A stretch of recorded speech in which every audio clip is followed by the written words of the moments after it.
Kami hadirkan informasi dari dunia olahraga, saudara. Pada segmen ini, striker FC Utrecht, keturunan Indonesia Belanda oleh Romani, yang disebut-sebut bakal dinaturalisasi dan bergabung ke Timnas Indonesia, mengunggah momen kebersamaan dengan anak-anak di kawasan Jakarta Selatan.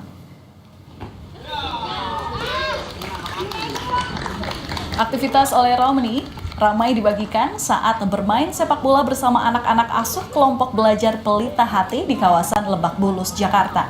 Oleh memberikan satu assist kepada seorang anak yang langsung disambut tendangan dan berbuah gol.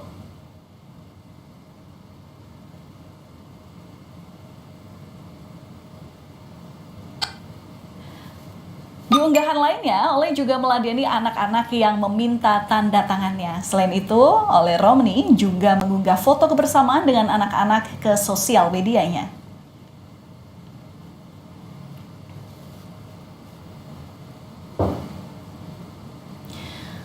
Sementara itu, sinyal naturalisasi oleh Romani diperkuat dengan unggahan kebersamaan Ketua PSSI Erick Thohir dengan Ole. Dalam unggahan foto bersama Ole ini, Erick membubuhkan caption, "Sekali-kali beda gaya." Dengan menyisakan 5 pertandingan termasuk melawan Arab Saudi beberapa hari lagi, kita perlu keyakinan yang sama untuk mewujudkan mimpi besar kita bersama. Harapan itu masih ada untuk kita yang mau berjuang sepenuh hati.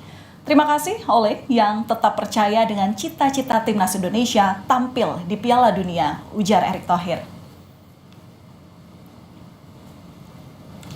Sementara itu, pasca kalah melawan Jepang, skuad Timnas Garuda menggelar latihan pemulihan fisik.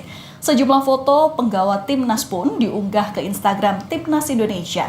Sementara itu, Timnas juga dijadwalkan akan mulai latihan di Senayan pada pukul 6:30 malam nanti.